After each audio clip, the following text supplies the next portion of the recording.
युग और मन्नत की कहानियाँ एपिसोड 15। मोनिका मन्नत के साथ में लेकर अपने कार में बैठ गई।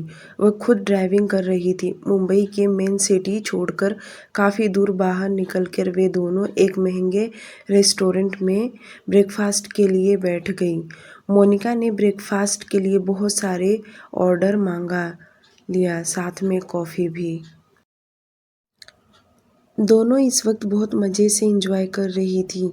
वहीं बीच बीच में मोनिका मन्नत को गुस्से से देखे जा रही थी और बार बार उसका ध्यान मोबाइल पर भी था।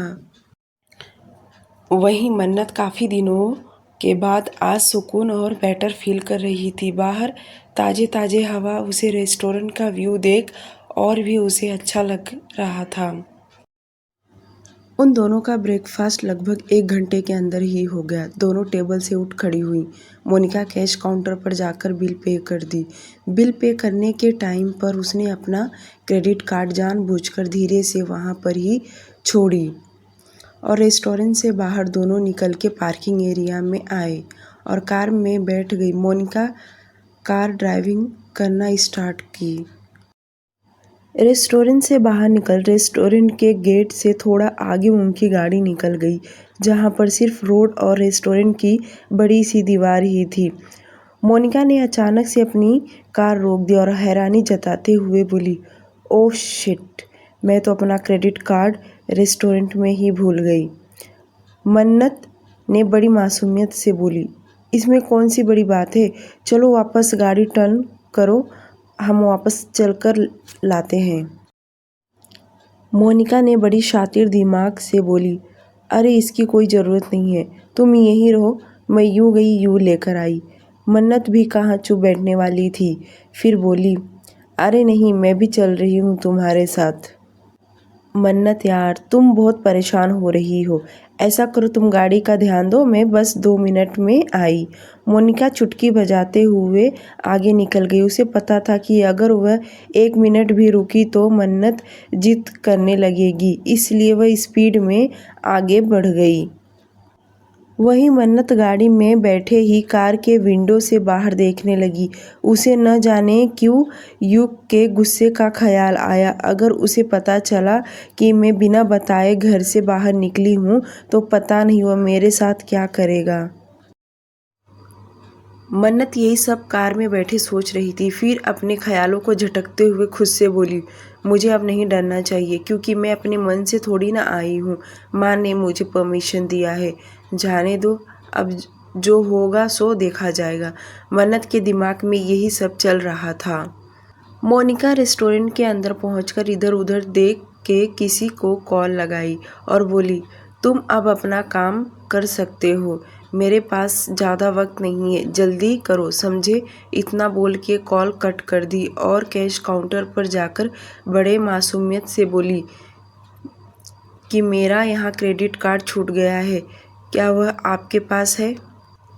कैशियर ने तुरंत कहा, यस मैम, आप अपना क्रेडिट कार्ड यहीं भूलकर चली गई। मैं बाहर पार्किंग तक गया था देखने के लिए, पर आपकी गाड़ी गेट से बाहर निकल गया। मोनिका कैशियर से बातें करने में बिजी खुद को कर दी। उसे पता था कि अगर जल्दी बाहर गई तो प्रॉब्लम हो जाएगा, इसलिए वह रेस्टोरेंट के स्पेशल डिश के बारे में पूछने लगी और जो अभी ब्रेकफास्ट की थी उसका फीडबैक भी देने लगी, ताकि उसे और टाइम यहाँ पर रुकना पड़े जब तक उसे बाहर से कॉल ना आ जाए कि काम फिनिश हुआ। वहीं बाहर मन्नत अपने राइट हैंड गाल पर रख अपने ख्यालों में डूबी थी कि अचानक से एक कार आकर रुकी। उसमें से 2 लोग बाहर आए और मोनिका के कार के आगे आकर मारने लगे। उन्हें ऐसा करता देख मन्नत बोली, कौन हो तुम लोग, ये क्या कर रहे हो? मन्नत का इतना कहना कि वह लोग और भी कार को तेजी से मारने लगे, जिस वजह से मन्नत कार से बाहर निकली और उन दोनों के सामने आकर बोली, ये तुम लोग क्या कर रहे हो, हमारी गाड़ी को क्यों तोड़ रहे हो? मन्नत चिल्लाए जा रही थी। उसे इस तरह से चिल्लाता देख वह दोनों आदमी एक दूसरे को देखने लगे कि अचानक से एक ने मन्नत के मुंह पर रुमाल रख मुंह दबा दिया और दूसरे ने कार का दरवाज़ा खोल मन्नत को उसमें ढकेल। दोनों जल्दी से 9-2-11 हो गए। यह इतना जल्दी हुआ कि कोई वहाँ मौजूद नहीं था, क्योंकि वे दोनों पूरी तैयारी से आए हुए थे, जिस वजह से वहाँ पर किसी का ध्यान नहीं गया, क्योंकि काफ़ी देर से उनकी कार का ये दोनों पीछा कर रहे थे और मौका देखते ही उन्होंने तुरंत काम फिनिश कर दिया। एक आदमी ने तुरंत मोबाइल में मैसेज किया कि काम हो गया। मोनिका रेस्टोरेंट में कैशियर के साथ बातें कर रही थी कि मोबाइल पर जैसे नोटिफिकेशन आया, वर्क इज़ डन। मोनिका के फेस पर स्माइल आ गया और कैशियर मोनिका से बातें कर रहा था कि मोनिका ने उसे फुल इग्नोर करते हुए बोली, अब तुम मेरा क्रेडिट कार्ड दे दो। मोनिका अपना क्रेडिट कार्ड लेकर रेस्टोरेंट से बाहर निकल गई। धीरे धीरे कदमों से गेट से बाहर निकल गई। इस वक्त उसके दिमाग में बहुत सारे सवाल चल रहे थे कि आगे कौन सा स्टेप लेना है, और कार के पास आकर रुकी। इस तरह से उसने अपनी शक्ल बनाई जैसे जो अभी अभी हुआ है उससे वह अनजान है, और कार का दरवाज़ा खोलकर उसके देखी जैसे वह मन्नत को ढूंढ रही है, और मन्नत को ना देखकर कार से बाहर निकलकर आसपास चेक करने लगी। अपनी शक्ल पर घबराहट लाते हुए चारों तरफ कार के गोल गोल घूमने लगी और अपना सेल फोन निकालकर मन्नत को कॉल लगाई, जो इस वक्त उसका मोबाइल नॉट रीचेबल आ रहा था। अब ऐसे ही उसने और 10 मिनट लगा दी। उसका दूसरा स्टेप था कि वह खुद घर पर इन्फॉर्म करेगी कि मन्नत नहीं मिल रही। दूसरी तरफ मन्नत कार में बेहोश करके वे दोनों आदमी काफ़ी दूर निकल चुके थे। दोनों इस वक्त मुंबई सिटी से बाहर निकलने का ठान लिया। उनकी गाड़ी स्पीड में रोड पर चल रही थी। दोपहर का समय। जब मन्नत की आंखें धीरे धीरे खुली, अपनी धुंधली आंखों से उसने देखा तो वह फर्श पर सोई हुई थी। उसके दोनों हाथ पीछे करके बंधे थे और पैरों को भी बांध दिया गया था। वह उठने की कोशिश कर रही थी पर वह उठ नहीं पाई। जब उसने खुद को एक कबाड़े से घर में देखी तो वह तुरंत उठने की कोशिश की, पर वह उठ नहीं पा रही। जैसे तैसे करके वह घुटने के बल बैठ गई, सर उठाकर चारों तरफ घुमाने लगी। यह घर बहुत ही पुराना टाइप का था। बहुत गंदगी फैली हुई थी। जहाँ तहाँ शराब के बोतल, सिगरेट, चाकू, लोखंड के रॉड, यही सब बिखरे हुए थे। वह इतना डर रही थी कि पसीने से लथपथ हो गई। उसे समझ में नहीं आ रहा वह क्या करे, और उसके मुंह से आवाज़ निकलने लगा, प्लीज़ हेल्प मी, कोई है, प्लीज़ मेरी मदद करो।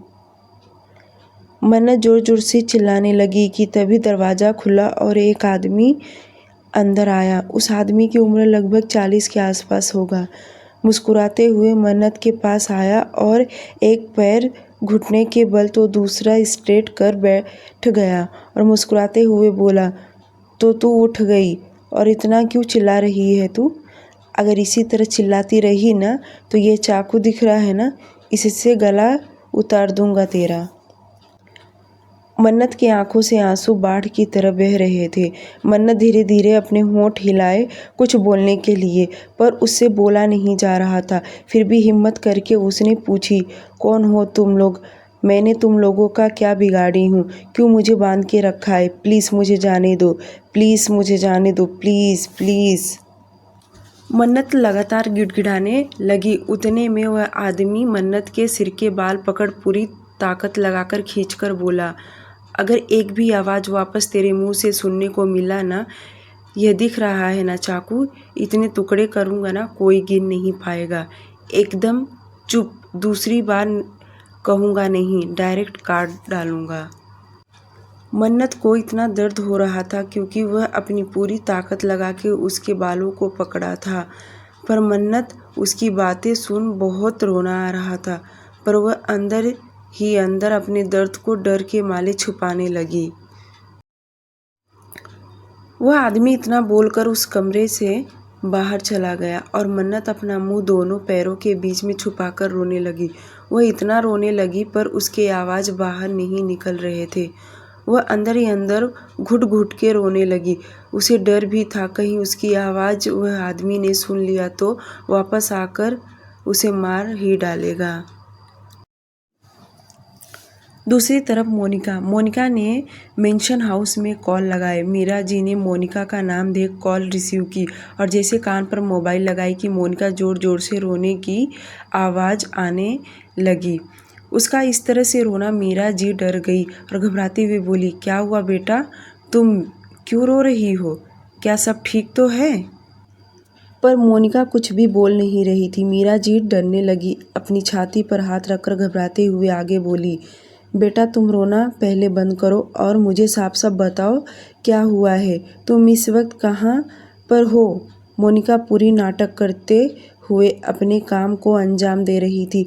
उसने पूरा रोने के जैसा नाटक करते हुए हकलाई आवाज़ में बोली, आंटी वह मन्नत नहीं मिल रही है।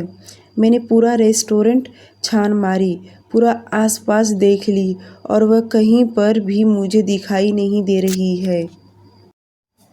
उसे कितना कॉल लगा रही हूँ, उसका फ़ोन बंद आ रहा है। पता नहीं आंटी कहाँ चली गई। मुझे तो बहुत डर लग रहा है कहीं। इतना बोलकर मोनिका चुप हो गई।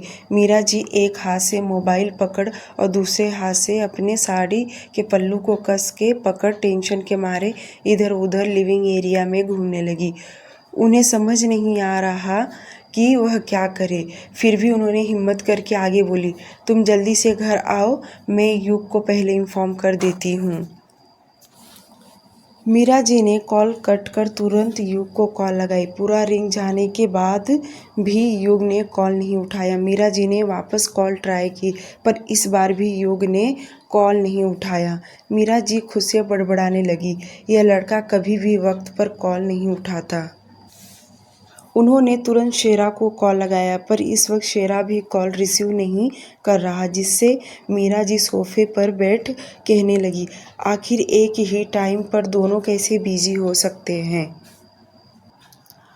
उन्होंने तुरंत कंपनी के रिसेप्शनिस्ट को कॉल लगाया। रिसेप्शनिस्ट ने तुरंत कॉल रिसीव की। हेलो, बताएं आपकी क्या मदद कर सकती हूँ? मीरा जी ने तुरंत कहा, मैं युग की माँ बोल रही हूँ। मुझे अर्जेंट में युग से बात करना है। उससे बात करना मेरा बहुत ज़रूरी है। तुम जल्दी से उससे मेरी बात करवा दो।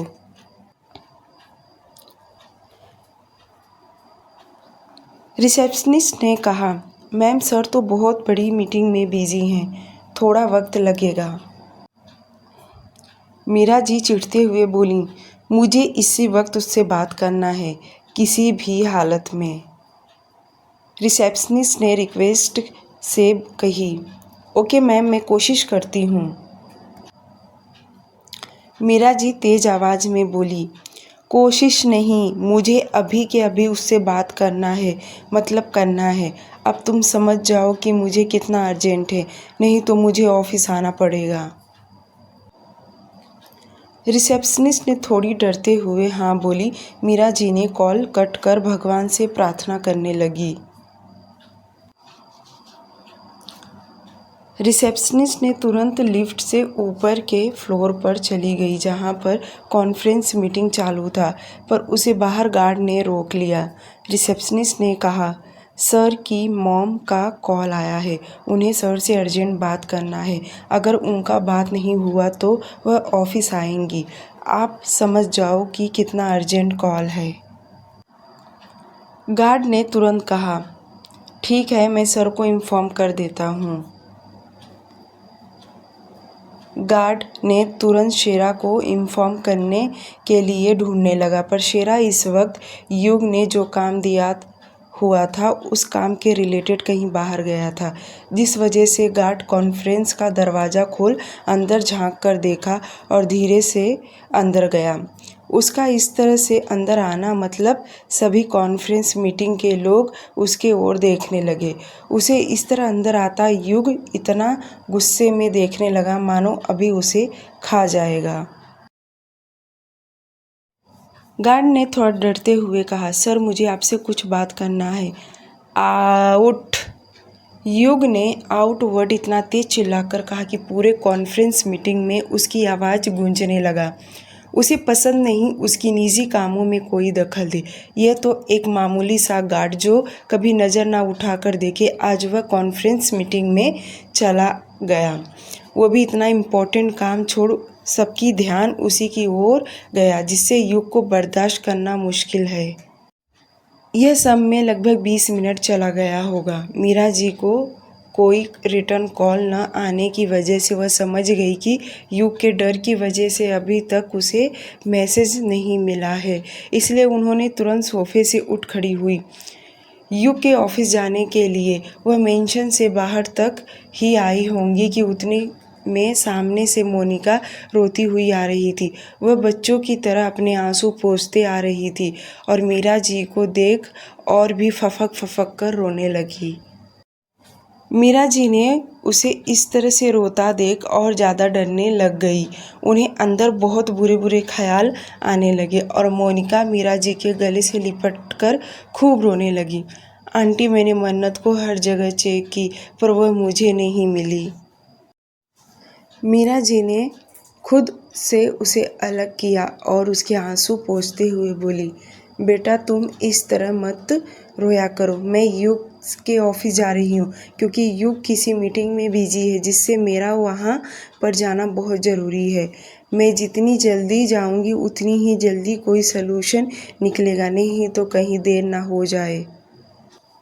मोनिका वापस मीरा जी के गले लग गई। गले लगते ही उसने कड़वाहट जैसा अपना फेस बना ली। मन में कहने लगी, इस औरत को बहुत पड़ा है बीच बीच में करने के लिए।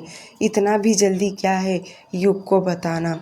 अच्छा है कि किसी मीटिंग में बिजी है। जब तक काम तमाम हो जाएगा तब तक युग ऐसे ही बिजी रहे।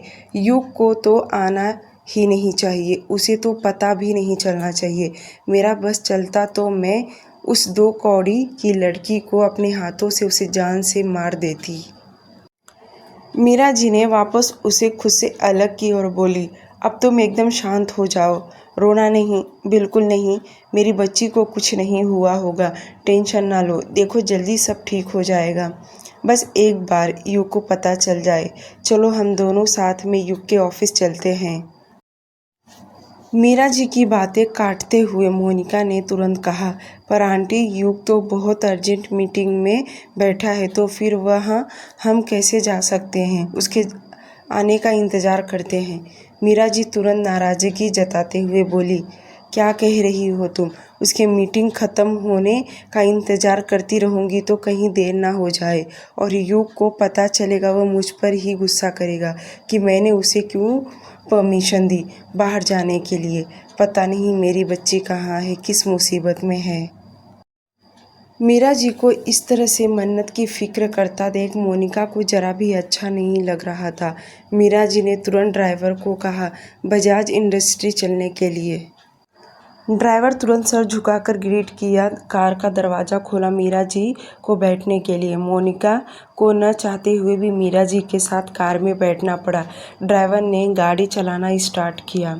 उनकी गाड़ी कुछ ही दूरी पर गई होगी कि शेरा का मीरा जी को कॉल बैक आया। शेरा फिक्र जताते हुए कहा, क्या हुआ मैम, आपने मुझे बहुत बार कॉल किया।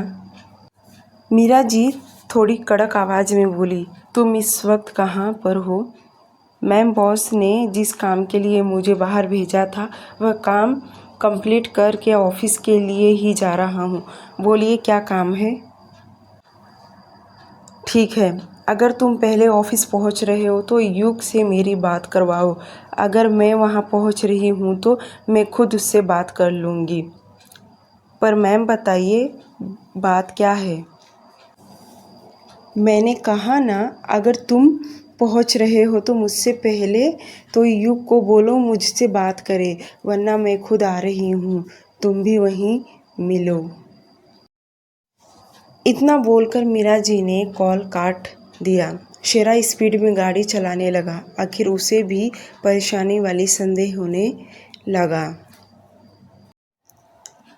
शेरा इतनी स्पीड में गाड़ी चला रहा था मानो वह मीरा जी से पहले पहुंचने का कंपटीशन लगा लिया हो। देखा जाए तो शेरा एक ट्रेनर है। जैसे उसने martial art, boxing, fighter, shooter पूरा उसे बॉडीगार्ड का ट्रेनिंग दिया हुआ है। कहा जाए तो युग का राइट हैंड है सभी कामों के लिए और बजाज मेंशन का वफादार इंसान, और सभी लोग उसे फैमिली मेंबर ही समझते हैं। शेरा बहुत ही स्पीड में गाड़ी चला रहा था जिस वजह से वह बजाज इंडस्ट्री पहुंच गया। जल्दी से लिफ्ट से टॉप फ्लोर पर गया जहां पर कॉन्फ्रेंस मीटिंग हॉल था। कॉन्फ्रेंस मीटिंग के बाहर गार्ड मुंह लटकाए हुए खड़ा था। शेरा को कोई रोक नहीं सकता क्योंकि वह कभी भी किसी वक्त युग के पास जा सकता है। अगर गार्ड के जगह पर शेरा होता तो शायद युग उसे नहीं चिल्लाता क्योंकि शेरा को सब पता है बिना कोई इम्पोर्टेंट काम रहते वह कभी युग को डिस्टर्ब नहीं करेगा, और युग को भी पता चल जाता कि शेरा बिना किसी इम्पोर्टेंट काम के अंदर नहीं आता है। यह उन दोनों की अंडरस्टैंडिंग है जो कोई नहीं समझ सकता। कॉन्फ्रेंस मीटिंग के अंदर गया। युग इस मीटिंग में सबसे फर्स्ट चेयर पर बैठा था। पूरे लाइट ऑफ किया हुआ था। बहुत बड़े एलईडी टीवी पर कुछ ग्राफ बने हुए पिक्चर्स दिख रहे थे जो उनके मीटिंग रिलेटेड था। शेरा का इस तरह से अचानक अंदर आना, युग अपनी आंखें छोटी कर शेरा को देख रहा था। शेरा चुपचाप युग के पास गया, एकदम युग के करीब जाके थोड़ा झुककर धीरे से स्लो आवाज़ में कहा, बॉस बड़ी मैम को आपसे कुछ अर्जेंट बात करना है। उन्होंने आपको बहुत कॉल लगाया पर आपने कॉल रिसीव नहीं किया जिस वजह से वह ऑफिस आ रही हैं। युग का यह सुनना सोच में पड़ गया। आखिर मॉम यहाँ क्यों आ रही हैं? ऐसी क्या अर्जेंट बात करना है? वह सोच रहा था कि उसे याद आया सुबह उसकी मॉम कैसे मेंशन से बाहर आकर मन्नत के बारे में बोल रही थी। शायद उसी के बारे में वापस उन्हें कुछ बात करना है। युग कोल्ड वॉइस में कहा, तुम बाहर जाओ, ऑलमोस्ट मेरा मीटिंग ख़त्म होने वाला ही है, मैं मॉम से बात कर लूँगा।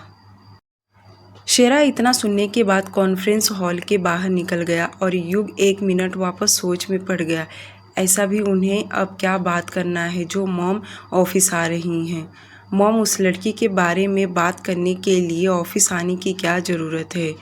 आप घर पर भी बात कर सकती हैं। उन्होंने सुबह मन्नत के बारे में बात किया। फिर कुछ ही समय बाद जब मीरा जी इंडस्ट्री में पहुंची, कार से बाहर निकली, साड़ी का पल्लू हाथ में पकड़े ऑफिस के अंदर चली गई। शेरा पहले से ही नीचे आकर रुका था और जब मीरा जी को देखा तो आगे आकर उन्हें ग्रीट किया। मीरा जी ने तुरंत बोली, मुझे युग के पास लेकर चलो। शेरा हाँ में सिर हिलाया। तीनों लिफ्ट से ऊपर फ्लोर पर चले गए जहाँ पर कॉन्फ्रेंस मीटिंग हॉल था। हॉल के पास पहुँचते ही शेरा पीछे मुड़ के कहा, मैम अंदर क्लाइंट है, सर बिजी हैं तो मैं सर को एक बार बता देता हूँ कि आप आ गई हैं। मीरा जी बोली, इसकी कोई ज़रूरत नहीं है, मैं खुद ही उससे बात कर लूँगी, तुम रहने दो। मीरा जी कॉन्फ्रेंस हॉल का दरवाज़ा खोल अंदर कदम ही रखी थी कि सामने युग सभी से हाथ मिला रहा था। उसकी मीटिंग पूरी तरह ख़त्म हो गया था जिस वजह से सभी क्लाइंट से अलविदा ले रहा था। युग ने जैसे अपनी माँ को देखा शॉक्ड होकर देखने लगा। उसे यकीन नहीं हो रहा था कि उसकी मॉम मन्नत रिलेटेड बात करने के लिए वह यहाँ तक आ गई हैं। आखिर ऐसी क्या नौबत आ गया जो वह शाम तक नहीं रुक सकती। युग सोच ही रहा था कि उसकी मॉम आगे आकर कड़क आवाज़ में बोली, क्या अब तुम फ्री हो कि अभी भी बिजी ही हो? क्या मैं अब तुमसे बात कर सकती हूँ कि अपॉइंटमेंट लेना पड़ेगा मुझे भी तुमसे बात करने के लिए? युग लैपटॉप बंद करते हुए कहा, मॉम आप अगर यहाँ तक आ ही गई हैं तो बता दीजिए, ऐसी क्या बात करना है जो आप शाम तक आने का मेरा वेट नहीं कर सकती?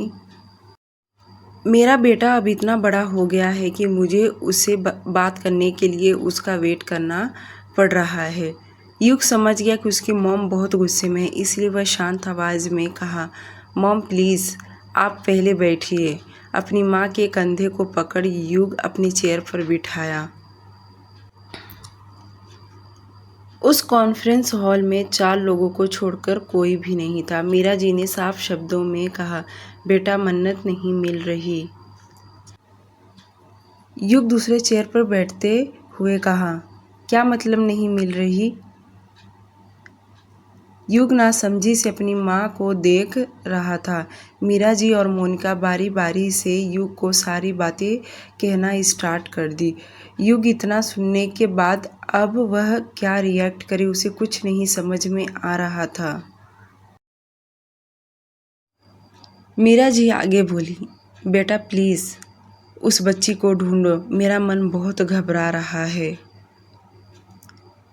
मीरा जी का इतना कहना कि मोनिका अपना शातिर दिमाग लगाना शुरू की और वह मन में सोचने लगी, यही सही वक्त है कि मैं मन्नत के खिलाफ सबके दिमाग में जहर भर दूँ। मोनिका युग के पास आई और परेशान होते हुए बोली, युग कहीं ऐसा तो नहीं मन्नत और उसके पहले वाला मंगेतर, मतलब मेरा कहने का मतलब है मन्नत कहीं उसके साथ। मोनिका बात घुमा फिरा के कह रही थी जो युग अच्छे से समझ गया कि वह क्या कहना चाह रही है। मोनिका के मुँह से ऐसी बातें सुन मीरा जी ने कहा, यह तुम क्या कह रही हो? यही कि आंटी युग से शादी होने से पहले उसका मंगेतर था। मुझे शक है कहीं वह उसके साथ तो नहीं। नहीं, बिल्कुल भी ऐसा नहीं कर सकती। मैं उसके साथ ज़्यादा वक्त तो नहीं रही हूँ, पर कम वक्त में मैंने उसे अच्छे से पहचान गई हूँ। ऐसी बिल्कुल भी लड़की नहीं है, वह तो समझदार और काबिल बच्ची है। यू कोल्ड वॉइस में कहा, आप सब घर जाइए। आज के लिए सिर्फ इतना ही। डियर लिसनर, प्लीज़ आप लोग मेरे चैनल को सब्सक्राइब कर दीजिए। Thank you so much. मिलते हैं नेक्स्ट एपिसोड में युग और मन्नत की कहानियाँ।